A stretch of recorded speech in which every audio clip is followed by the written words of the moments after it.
Well, friends, I'm Teresa Lusk, host of the Teresa Lusk Show, and I want to welcome my friend Alex Heavin. Alex, welcome to the program. Thank you for having me be here. You know, Alex is an entrepreneur, he's a businessman, he's a leader, and I want to share some business principles with you through his life. And I want to encourage you by letting you hear what he has to say. So many of you are running a business right now, you're struggling, you feel like there's things that are challenging you. Some of you are even wondering if you should give up on that business that you've been trying to build, you've been networking, you've been doing. Alex, there's some real entrepreneurs who are working hard. And the reason why I have you on today is because I've met you and you're one of the best networkers I've ever met. Like, you're out there and you're actually known for a high kick. Is that right? That is correct. We're going to have to put that on video one day. So Alex has this really high kick and everybody knows him for this high kick. What's with the kick? It's just something to separate myself different from anybody, you know.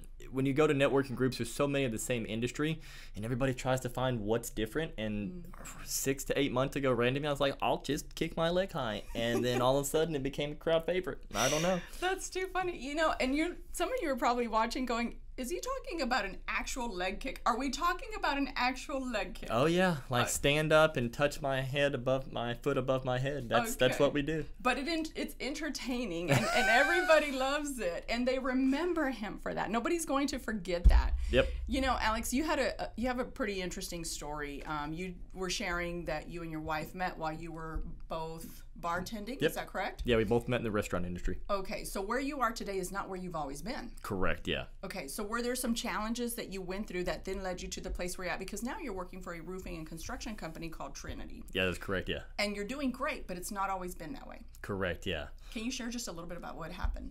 Yeah, so are you talking about where I got here, like how I got here? Yeah, how you got to this place where you feel you're content in life with your business and where you're at? Oh yeah. So I mean, growing up, you know, I played baseball my whole life, and then I went to college for it. Realized maybe it wasn't for me at that time, at that level, and so I went to work for a company called BJ's Brewhouse. Traveled the country, did all that, learned a lot of customer service. That's really where I got to talk with a lot of people.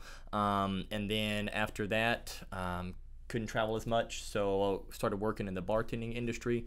Met my wife. Worked for a different roofing company, found out it wasn't the right fit for me, so found this roofing company, and then 8 years later, here's where I'm at. And obviously it hasn't been all sky high soaring up, right? Like, it's not like that. But over the years, as growing and starting in this industry, it was tough at the beginning, very tough. You know, I love what you said, because I think there's a lot of entrepreneurs that think, oh, you know, we have this vision in our head that everything's going to work and it's going to be good and everybody's going to want our business. Yeah. Everybody's going to want to work with us. Yeah. And all of a sudden you're like, nobody's even paying attention to what I'm doing. Yeah. Right? So you said not everything was soaring high and sky high. Yeah. It's not always easy, but does that mean, though, necessarily that they shouldn't be there? Should an entrepreneur who's not seeing something happen, should they immediately interpret it as, oh, this is not what I'm supposed to be doing? Well, I think the question is going to be for that person. Because did you just get into this industry because you saw it as lucrative and can make a lot of money and you thought that it was something that you could possibly do? Or is it something that you're really passionate about and that's what you really want to do? Because I feel like for the people that are passionate about it, then if you have a belief, why not keep going forward? But for the people who just found maybe an entrepreneur, somebody to work with, a franchise or something along that lines, that they saw that there might be a possibility for money, but they have no passion behind it, maybe they're in the wrong industry. Okay, so was roofing your passion or is it people your passion? Because I think that's something we need to look at, because I love training people in certain things. And can I be honest with you? Pretty much I can train you in anything and absolutely love it. Okay. So is that the same though? I mean, this is two perspectives here. So I think that, ask the question again. Sorry. No, it's okay. So, you know, do you have to be passionate? Do you just have to be passionate about the foundational things such as the training, the customer service, or does it have to be the actual roofing or medical? So your passions can change, I feel like. I think that you can start with one, but then you find out that it ends up being something else if that's the place you're supposed to be. So I got into it obviously because when I first started coming from bartending to this, I heard that roofers can make a lot of money, right? And I was probably one of those people. But I feel like I had the natural, I really, really, really want to help people naturally. The money will come later. But naturally, really helping people. And then it does help that I truly find a challenge on getting on the tallest, the steepest, the highest pitch roof that's available. Literally, that is my only goal, is to find a house that I cannot get on, and I haven't found one yet. So I enjoy that. I really do. Well, but did you hear what you said? And here's the secret. You want to help people. That was first what you said. You didn't say, I just want to make my... Surely you're not doing it for free. I've got a family to provide for, of course. Nobody wakes up in the morning to wake up for free. And one of the things that I've settled with, being that I'm actually in, my background is ministry and mental health counseling. A lot of people were so used to getting free counseling from me for so many years because I did it under the pastoral. But as my education advanced, I started charging, and people started to not appreciate that, right? But I thought, my heart is to help people, but nobody gets up to work for free. However, I always wake up because the goal is to help people.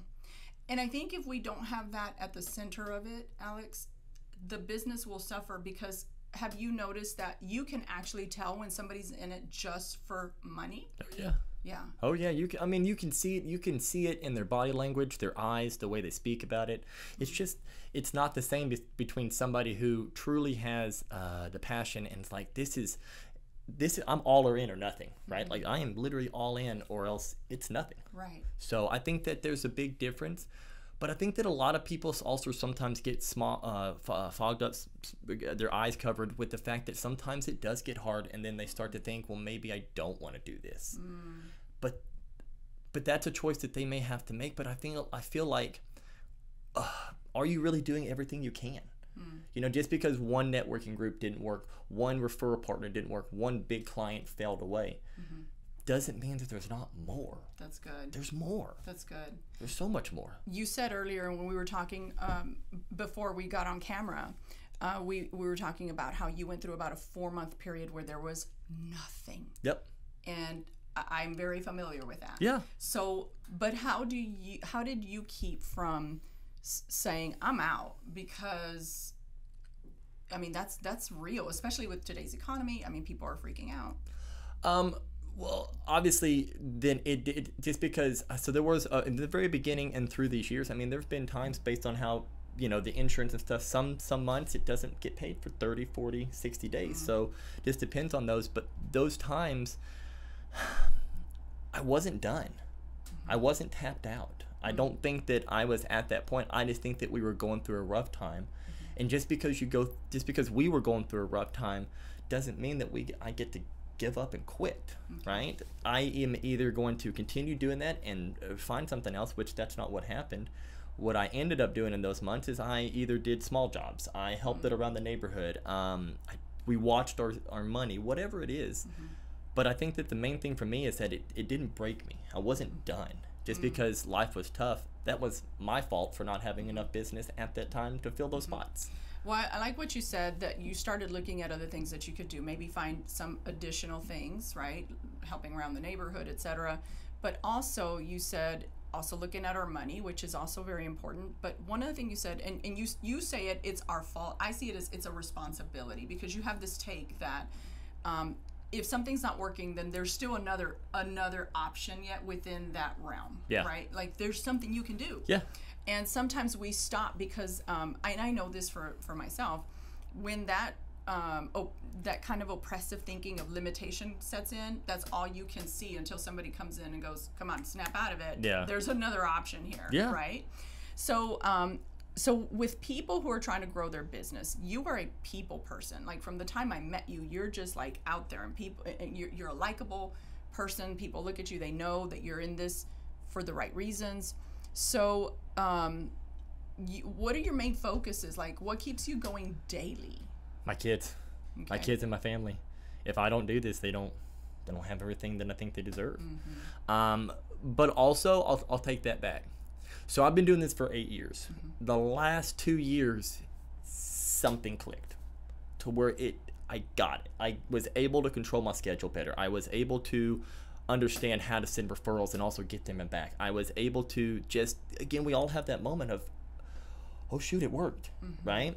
And that took me 6 years to get to that point. And I've been successful since then, but there was something that clicked to where I just got it. Okay. Right? And it wasn't easy always getting to that point. It's just, I don't think people should run away. I don't think people should quit so hard. That's good. I still, if you have a passion about it, you should still do it. Yeah.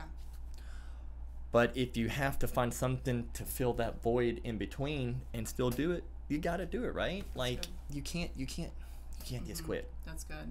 I from what I'm hearing you say, I'm sorry, our little chair here is. That's all good.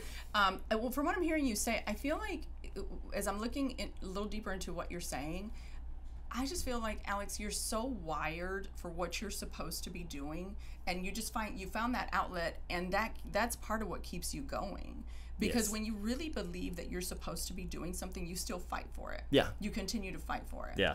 And I love that. And I want to encourage our friends who are watching, our entrepreneurial friends, because this is a hard season for some of you. You're knocking on doors. You're working harder than you ever have before. Which I have a question for you. Do you rest? I mean, me personally, I have to rest because, I but some people are like, nope, you're not going to rest. So how do you do life? Like, do you sit back and go, I got to get a little bit of a break? No. I get in trouble. Not I get in trouble though, but I get told all the time at my house. Because like everybody on Sundays or Saturdays, usually Sundays, there's about an hour in time. I can't sit still. Okay. It doesn't work like that. So that's just your. I just go. Okay. All right. I get cranky if I take a nap, so I can't take a nap. I know some people like that. Yes. So Alex, so you're with Trinity. Yep. And they don't necessarily, our views don't necessarily reflect theirs, and vice versa, because we're not, but you work hard with this company, and they're a reputable company. Very much so. Very much so. And they're helping with roofing, construction. What exactly are you guys offering? Yeah. So we've been doing it for almost 12 years now. We started out as a roofing company, and then obviously roofing and gutters go together, and we do all the gutters for Six Flags. Okay. Oh, wow. But over the years, you can't stay stagnant because the world is growing, right? That's so we've right. added so many different things. Now we don't necessarily do everything, right? But the things that we're really good at is going to be the roofing and the gutters, and then the energy efficiency of your home. So solar, windows, insulation from top to bottom.